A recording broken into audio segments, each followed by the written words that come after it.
Council when the Eastern Temple land was acquired after a long period of time where we sought out various different sites. I was leader when the planning permission was given, and I was leader when it was opened.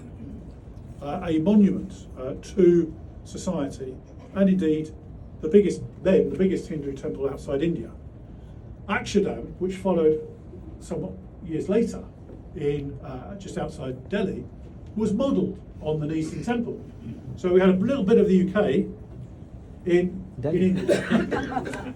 But that relationship between India and the United Kingdom is growing ever stronger.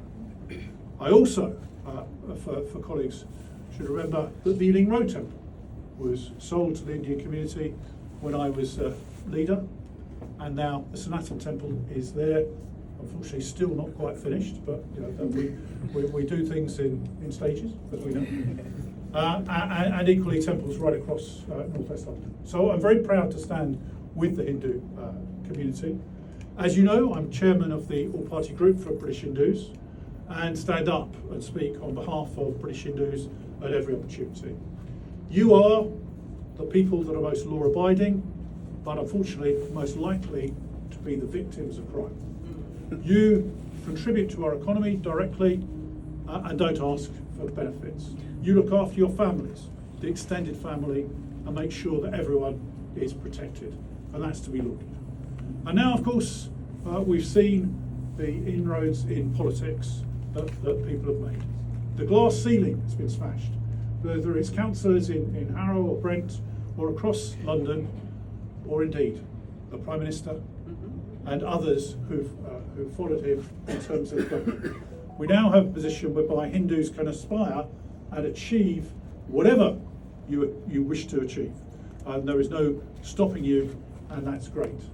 We have a great relationship with our friends in India, and it's important that we combat what is now called, some people call it Hindophobia. I call it anti-Hindu hatred, because that's what we need to call it out for it is.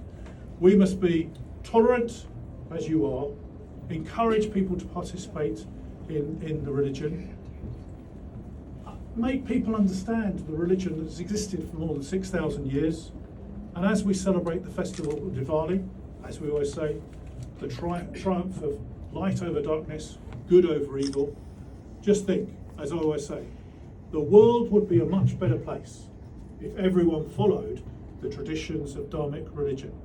And it is something that we have to keep repeating, because unfortunately in this world there's very grave wars and great danger to life and livelihood. I would also like to thank everyone that participates in our armed forces and our police services, and in particular, of course, our health service. Without your contribution, we would not be able to continue to exist as we do. I obviously like to thank my colleague from the other place, who has been steadfast in supporting these events for many years, probably more years than he cares to mention overall. And of course, as has been mentioned, CBE Patel, who as a publisher extraordinaire, as a community member extraordinaire, still he keeps going at his ripe old age. I won't mention his age because it's impolite to do so, but what a fantastic job he's done.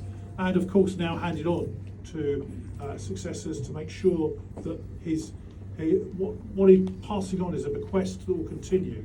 And it's one of those newspapers that I always read, mainly because I fear what may be mentioned about me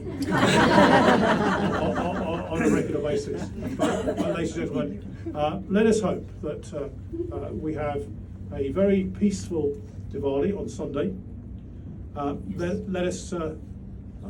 Let us make sure that the fireworks that we let off are done so as quickly and as expediently as possible, and not in the early hours of the morning.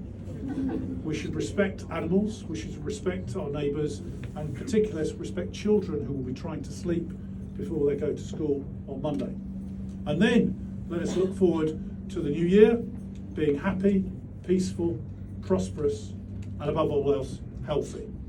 And so, ladies and gentlemen, thank you all for attending and making this once again a tremendous event that I'm very proud and privileged to host.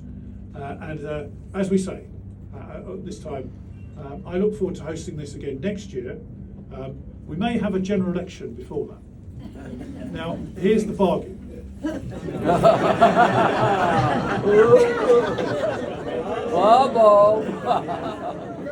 Make sure I'm re-elected and you'll have the reception here next year.